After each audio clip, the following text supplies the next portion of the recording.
Please don't tell me it's the guy that killed himself during the backstory.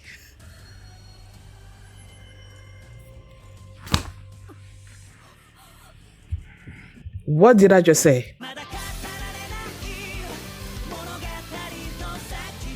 Hi everyone, I'm going to react to Bungo Stray Dogs Season 4, Episode 10, in Lament of My Wingless Body. Okay, last episode, it was sad because they showed us basically the story between Mori and Yosano, and it just showed how evil Mori is, and like I don't know, I hate it. I hated being reminded of that, and I hated what Yosano had to go through. So now they're about to go meet with Francis because there's supposed to be an exchange, right? Yosano's supposed to be healing Margaret, and then Francis was gonna help them prove their innocence, basically.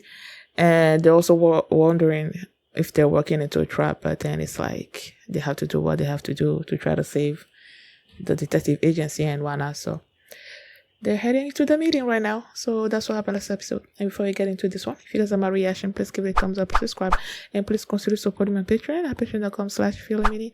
And now to start this episode. And here we go.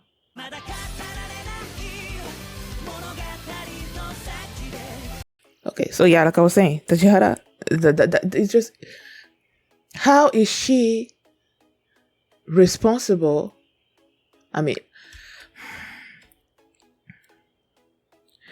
I know it's the fact that she kept healing them, got to every one of them, and got to his brother, and his brother killed himself. I know all of that. But how is it her fault? She was made to do all these things. Why are you not going after Mori? Because he's the one that brought her there. He's the one that didn't want to let her leave. He's the one that was forcing her to do all those things to keep healing people. So why are you not going directly after him? Why are you going after her?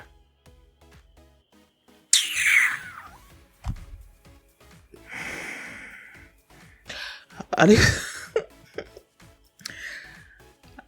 least I thought about, even though it was wrong, I thought about when that dude showed up and the fake mannequin showed up and then the thing was flying, and I'm like, please don't tell me it's the guy that, killed himself. At least I thought about that before she thought about it. But then it turns out it wasn't really him, because, they did show her, she said she kept trying to revive him, but it wasn't working. So if it wasn't working, then she should have been dead, right? But then until it was revealed that it was Tachihara, I still had in the back of my mind, I was still thinking that maybe someone found a way to revive him. I mean, this is a world with people with abilities and stuff. And there's a book that when you write into it, it becomes reality. So, like, it's possible that he could have, been brought back to life and whatnot. So it's like, I don't know.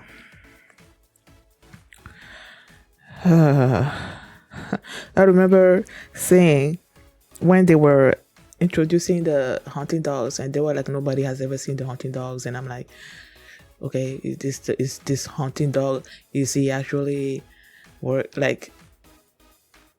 is it actually like a good person, or is it part of the angels, the 5 angels, like the group that Fyodor is part of, and Nikolai or whatever his name was, like, is he part of that? But it turns out that no. And then as he was talking to Yosano, he said that when the previous agent left or something or other, and then this is Sakaguchi, he mentioned Sakaguchi, and I'm like, at first I was thinking, okay, who is this Sakaguchi? Is this someone we've seen before? Is he, I don't know. I don't know what I was thinking. That this Sakaguchi was part of the hunting dogs, and maybe he left of his own volition or something or other like that. I don't know what I was thinking. But then I'm like, there's only one. As I kept replaying that particular scene, that sentence, that phrase, I'm like, wait, is he talking about Ango? He didn't mention Ango. Like, when I was hearing it, he didn't say Ango Sakaguchi. But I'm like, he used to be like, he's part of the military police, and he used to be an undercover agent in the Port Mafia, and then he's not there anymore. So I'm assuming he's the one that they're talking about. That when Ango left the Port Mafia, then they wanted to send somebody else in there, and then he decided that he was gonna go. He volunteered to go, and then and then he said that if he figured that if he joins the Port Mafia sooner or later, that's gonna lead him back to her or something or other like that. And I'm like, why? Is it because Modi wants her? Is that why he's thinking that he was? I don't know, but I feel like I still maintain what I'm saying. Go after Modi. She's not the one that, she didn't want to be there. She didn't want to do these things. She was being forced to. So I'm like, your anger, your revenge, or whatever is misplaced. And I don't believe that she's dead. Like, I really don't. Just like I don't believe that Kunikita is dead as well. Like, I don't believe that either. None of them are dead. I'm not gonna believe it. Like, ever. Francis did not betray them. Yay. I love his explanation as to why he didn't betray them. When they were all three of them were walking, right? They were gonna go to the transaction place, and then they saw those three. Oh, he's dead. I forgot his name. Did I really write it down someplace? Okay, when they were going there, and then you hear them discussing. You hear Tachi, Hara, whatever, telling them to kill the detectives. And is it Hiroto? I think his name is Hiroto. Or is it something? I don't know. And then he told them that their goal, the order that they received from Modi, was to protect the agent, the detectives, and whatnot. And then the military police just surrounded them, and it was a trap. And then I'm like, so did he actually betray them? Like, when Yosato told them, there's no way that Francis is not going to betray them because she believes in Asushi, that once you've exchanged blows with someone, that when they're lying or something or other like that. And that's been something that people have been saying like forever in anime, that when you exchange blows with someone, that then you know them or something or other like that. So it's like, when she said that, I'm like, okay. And then they showed Asushi and Kyoka in the van and all of that, and I'm like, I understand what you're saying, Yosano, but sometimes Asushi can be like, I don't know, so can we really trust that? And then they got betrayed, and I'm like, okay, so I guess Francis betrayed them. And then they go to Francis, and what's her name?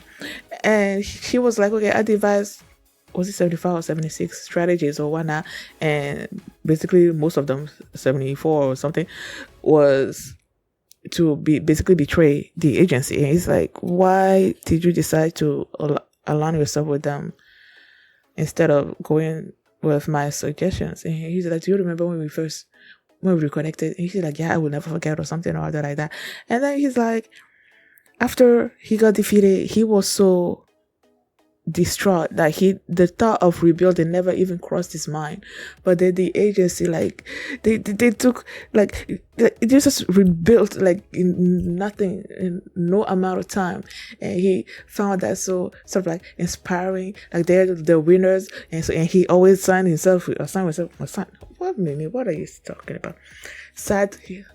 He always sides with winners, and one is that the agency were gonna win. And I'm like, yay, Francis. Now I don't. I'm about to say, now I don't believe that he will ever betray them. But who knows? At least in this particular case, he did not betray them. Like, he feels that the agency will overcome this. They will become the winners in the end. So I'm like, yay. Yeah, that dude was dead. Like, when they were the mannequin who we thought was the dead person was attacking them and everything, and then he used his falling camellia, Inoryoku. I don't know how you say it in Japanese, the falling camellia thing. He used that to shatter the sword, but then the sword was broken into like multiple pieces, and he just like struck him. And I still want to have him better for her to heal him. I mean, it doesn't take her much to heal him, right? Like, I'm trying to remember when they stabbed Kenji. I feel like Kenji kept getting stabbed and I hated it. When they stabbed Kenji and he used the fallen camellia to push the sword out, and then Yusano just like held on to her. It took her only like a few seconds for her to heal him. So why can't they take a few seconds to heal oh man, the guy just died and I can't even remember his name. Why can't they just take a few seconds to heal him and then go on their way? Because clearly his ability is able to help, I guess, with this sword wielding person. So I'm like, wouldn't it have been better to just do that? But no, they left him behind and then he got skewered, and I'm assuming he's dead. I mean, it was all sort of a black and white or something. Like, they didn't actually show him like and dying. I knew he was like slashed and other stuff, but is he actually dead? I don't know.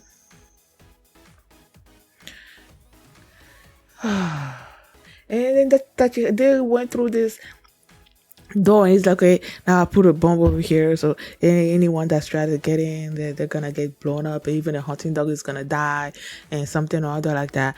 And then he started talking about how he always, basically, he was always compared to his brother, and he felt like he didn't like it, so he decided to go the other direction and became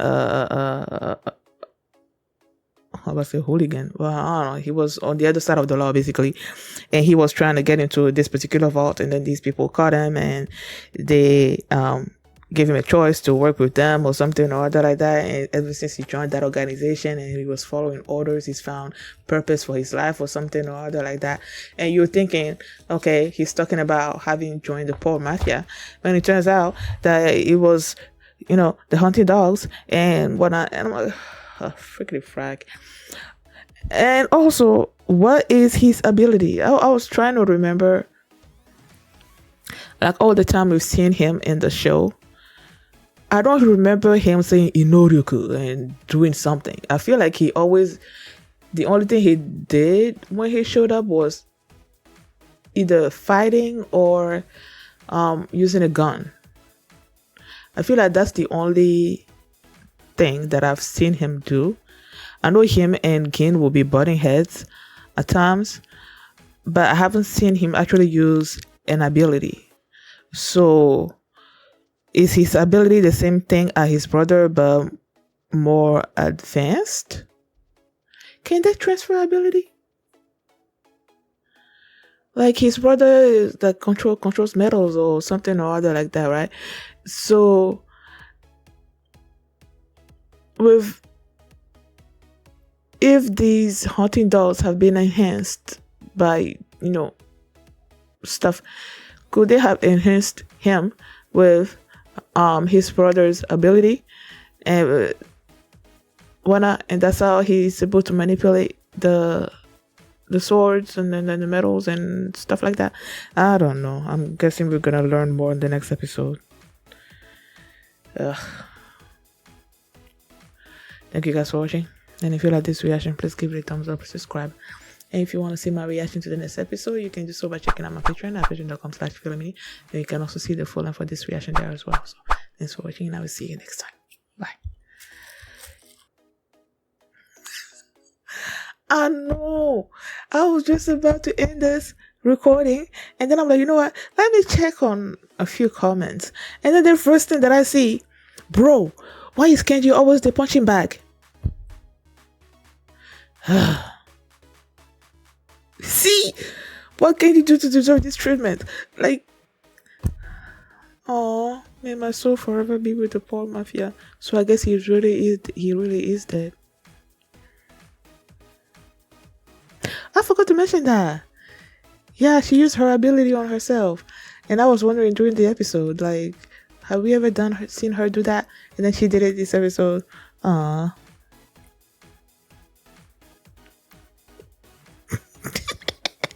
The agency and the mafia risk their lives. Does that and Fyodor chatting? Apparently Fyodor, oh my goodness. Fyodor knows who the fifth hunting dog is. Apparently, because Dazai didn't.